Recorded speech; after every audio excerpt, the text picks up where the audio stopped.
Cara mengobati perlemakan hati paling cepat dan aman. Ada satu penyakit berbahaya selain bahaya gagal hati yang tidak boleh dibiarkan dan harus diobati dengan cara mengobati perlemakan hati. Namanya adalah steatosis hepatitik atau fatty liver. Penyakit yang disebut juga lemak hati ini terjadi akibat lemak berlebihan di organ hati. Ada efek kronis jika perlemakan hati ini dibiarkan. Salah satunya adalah fungsi hati tidak berjalan dengan baik. Padahal organ ini bermanfaat untuk memfilter detoks tubuh.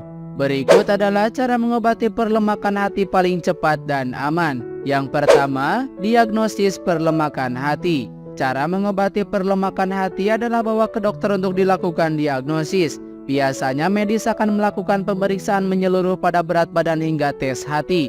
Selain itu, gejala fatty liver juga diteliti, diantaranya adalah kulit menguning serta organ hati yang meradang. Diagnosis perlemakan hati tidak sampai di situ, masih ada tes penunjang lain, salah satunya adalah tes darah. Fungsi tes ini adalah mengetahui kadar enzim yang ada di organ hati. Karena rumitnya proses diagnosis, para medis memerlukan alat khusus seperti USG, CT scan maupun MRI. Karena itulah layanan ini cukup mahal.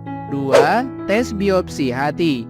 Biopsi hati juga tindakan pengobatan perlemakan hati dan pencegahan kolestatis. Dengan teknik ini, sampel hati pasien akan diuji di laboratorium rumah sakit. Hasil dari biopsi hati adalah kelainan hati bisa ditemukan dengan jelas, sehingga penanganan lanjutan bisa dilakukan dengan segera. 3. Diberikan vitamin E dan obat pioglitazone. Jika perlemakan hati jenis non-alkohol, biasanya dokter memberikan vitamin E sebagai cara memulihkan liver.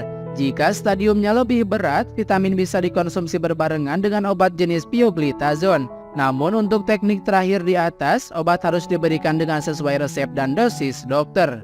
4. Transplantasi hati. Perlemakan hati paling parah adalah gejala fatty liver akibat alkohol. Pasalnya, jika tidak diobati, penyakit bisa berkembang menjadi sirosis hati. Jika sirosis sudah muncul, sebentar lagi Anda bakal kehilangan organ hati. Tidak ada penanganan yang bisa dilakukan selain transplantasi organ hati. Semoga kita tidak mengalami hal ini.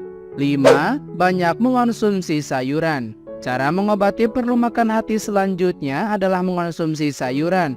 Karena karbohidrat yang ada di dalamnya lebih sedikit dibandingkan makanan jenis lain. Karena itulah gula darah bisa dikontrol yang efeknya lemak berubah menjadi energi. Jika ingin bebas perlemakan hati dan komplikasi gagal hati, mengonsumsi sayuran secara teratur adalah solusi yang mudah. Bahkan, makanan ini bisa dikonsumsi sesuai keinginan Anda. Yang perlu diperhatikan hanyalah campurannya saja. Pastikan sayuran yang dikonsumsi tidak dipasangkan saus dan garam berlebihan.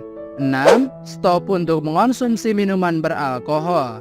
Penyebab pertama perlemakan hati adalah keseringan minum alkohol. Apalagi jika kondisi perut sedang kosong, sekalipun Anda tidak memiliki gen penderita, tetapi alkohol diminum berlebihan, peluang mengalami perlemakan hati cukup besar. Maka dari itu, jangan sekali-kali Anda mendekatinya, pasalnya alkohol yang masuk ke dalam hati membuat suhunya meningkat, sehingga lemak semakin banyak dan organ hati menjadi lemah. 7. Mengonsumsi teh hijau. Lemak hati dan kolestatis bisa dikurangi dengan obat tradisional. Caranya ialah minum 2 cangkir teh hijau murni setiap hari. Teknik ini cukup manjur karena menurut riset kandungan teh hijau bisa melakukan penyerapan lemak di usus dan hati. Bukan hanya itu, ternyata teh hijau bisa menetralisasi oksidasi asam lemak menjadi energi, sehingga perlemakan hati berkurang, stamina justru meningkat. 8. Hentikan obat-obatan berbahan kimia. Obat berbahan kimia memang penyebab penyakit perlemakan hati yang harus dihindari. Bahkan efeknya berupa jangka panjang dan jangka pendek. Maka dari itu berhati-hatilah dengan obat jenis ini, terutama yang mudah ditemukan seperti aspirin, ibuprofen maupun obat anti epilepsi. 9. Batasi mengonsumsi gula.